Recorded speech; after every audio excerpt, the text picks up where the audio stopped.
Tsoshi Tendai, the PC of Elliot Manyika. I'm here to stand on the issue of denouncing these so-called uprisings because to me, they're tantamount to committing a crime because, the people of Zimbabwe has actually voted His Excellency up until 2028. And I believe the people of Zimbabwe have given His Excellency the mandate to be the president of this country. For somebody to come up with these so-called uprisings or demonstrations, personally, I took it that it's something that's unfounded for. It's unfounded because it's unconstitutional. We would want things that are resolved amicably. If there are issues that needs to be resolved amicably, they've got to be solved amicably. So for those who are calling this here, I do urge the population of Zimbabwe not to really take heed of such kind of calls because, I believe they will not give us peace in our country. And as a nation, economically, you can talk of bombardments that has already happened. We've had service stations that have been bombarded. And I guess that on its own really is committing crimes. And so I'm urging the people of Zimbabwe not to really partake this kind of demonstrations or moves that are being called by, the war veterans. I would call them the rogue war veterans because I believe if they are the people who are the custodians of this country, they ought to find solutions that are amicable for them to actually, level the ground if the ground isn't level. So I'm urging everyone from all corners of Zimbabwe, you don't need to be on the road tomorrow. It has to be a normal day. People are going to be doing their business as usual.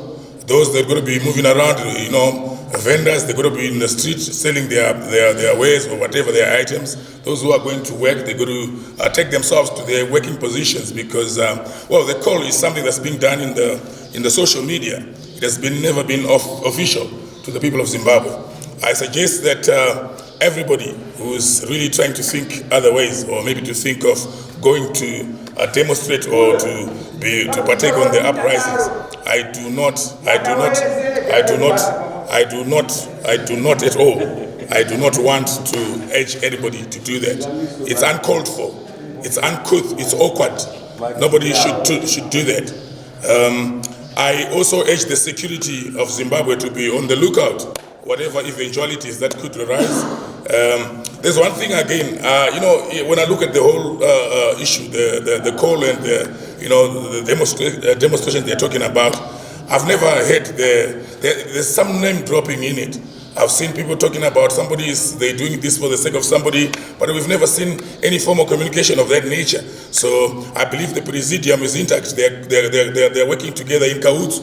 I believe this could be a mere say of saying they are doing it for somebody to come in or their effort is to send the president out. But we are saying as the people of Zimbabwe, we have given the mandate to His Excellency, the President of Zimbabwe, Comrade E.D. Mnangagwa, the mandate to run up until 2028. Therefore, anybody who would take on such kind of moves, to me, that's tantamount to committing a crime. And the security force should be on the lookout.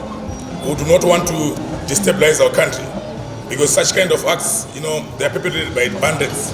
Because you don't understand when somebody knowing very well that the president has been given the mandate to run the country, and some people are saying they've got to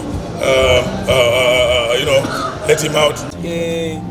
Isuse vechidiki tiri kuti pasina mademonstration, pasina geza nanyoka yemabhunu naTraore vese vari kukurudzira kuti nyika yeZimbabwe ichava nekugadzikana kwakanaka.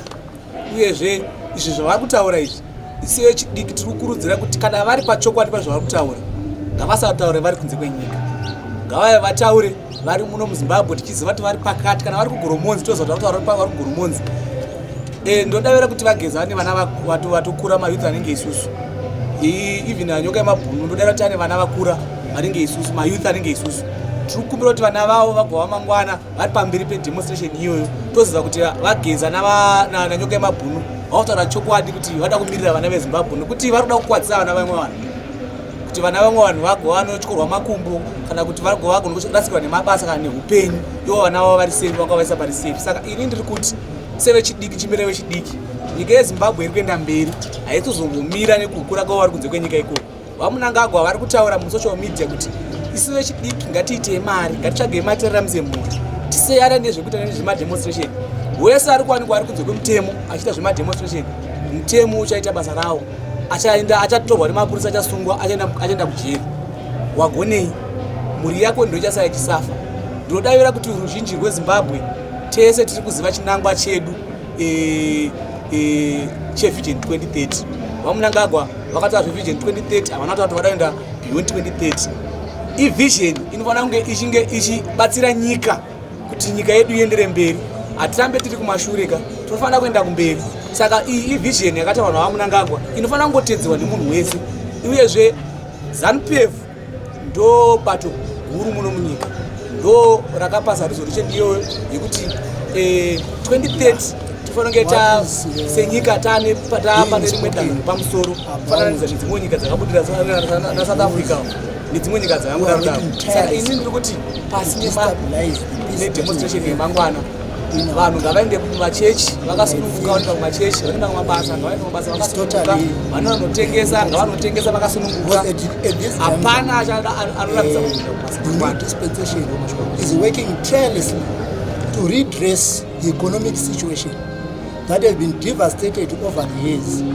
But alas, you find someone trying to backtrack the achievements of the economic development that are being undertaken by the Second Republic.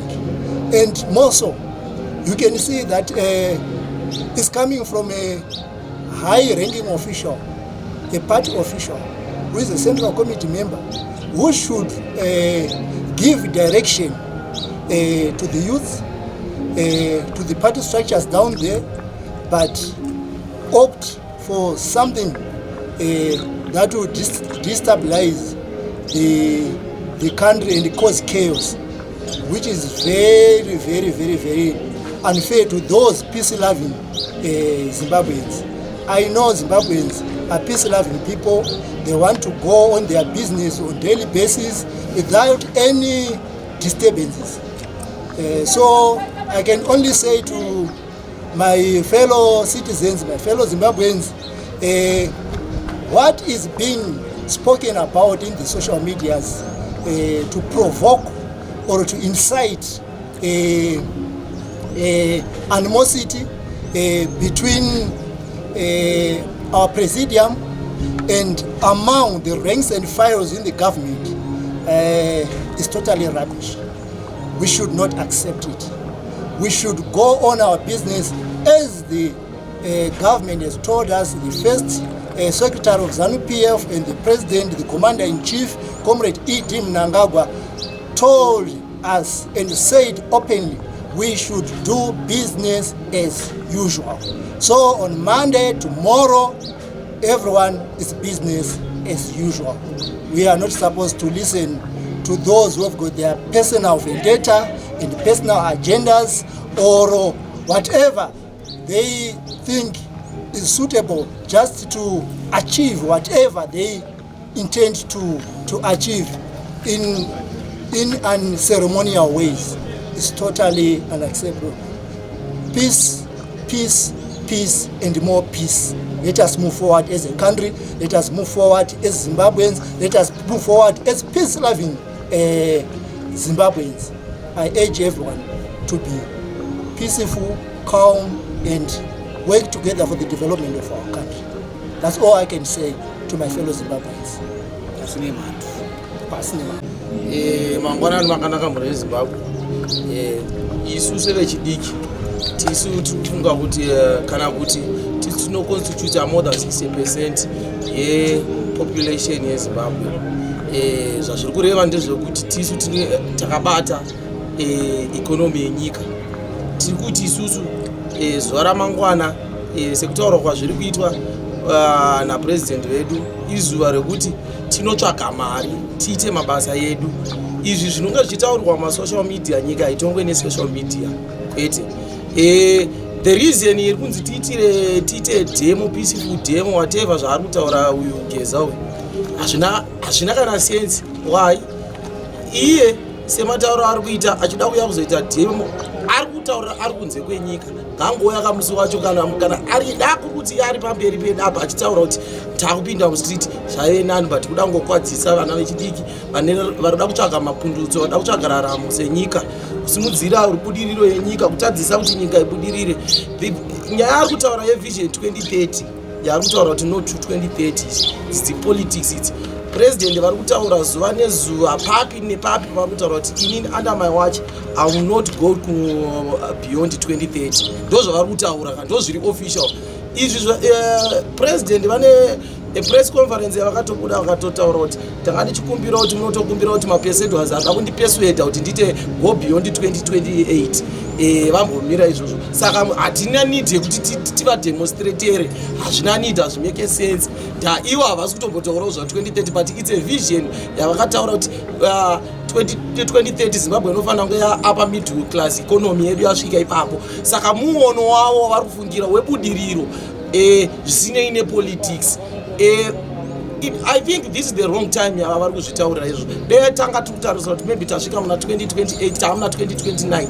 I think maybe it was the time yekuti tiri kutaura kuti pasina 2030 because not in 2 years tabva kuma-elections and the president vari kuda kuramba vachiita mabasa avo ebudiriro yenyika. Hationi kunge zviri kumeka sense zviri kutaura murume uyu ari kutaura nanyoka yamabhunu vari kutaura kwavari vari kuSouth Africa uko. Pamusoro pazvo vanhu vane mhosva dzakawanda dzavari kuda kukavhira dzavari kuda kuvharira tiri kuzviziva. Saka isu seyouth ndiri kutaura seyouth ngatisanyengerwe nekuda kwesocial media. Let it be kuti isusu semuno munyika tine youth leadership yedu kubva mugovernment kusvika mapolitical parties.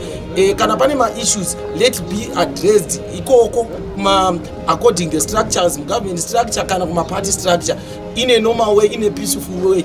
Nekuti not nezvemadhemo izvi. Haizvi zvemadhemo hatifungi kuti zvinovaka nyika asi nyika inotovakwa nekukurikidza nekubatana nerunyararo nekutaurirana.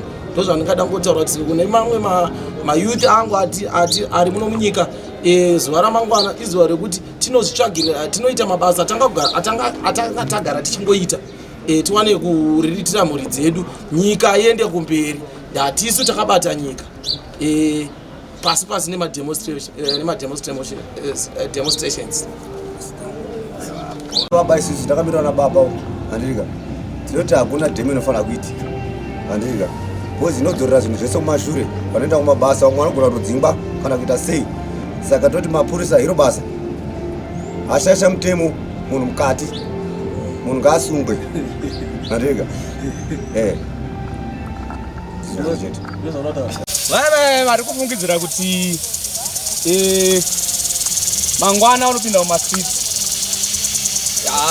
Isusu sevagari vemuwaterfalls kuretreat uku hatisi kutombokurudzira mademonstration iwayo. Uyezve ndinongokurudzirawo vamwe vangu vechidikiseni kudai kuti as you can see ndori mugadzeni ndikutodiridza mangwana chingoitei zvamagara muchingoita mosiyana nazvo zvokupinda mumastreets nekuti isu vechidiki tisine future yemangwana. Mukatarisa age yababa Geza vari kutaura kuti ngatipinde mumastreets, munhu atokurawo zvake atotarisirawo kuti haasina mamwe makore akawanda ekurarama asi isu vechidiki tisina kutumwa tiende mumastreets upenyu hwedu hugumire panzira patiurayirwe future nemunhu akagadzira upenyu hwake kudhara.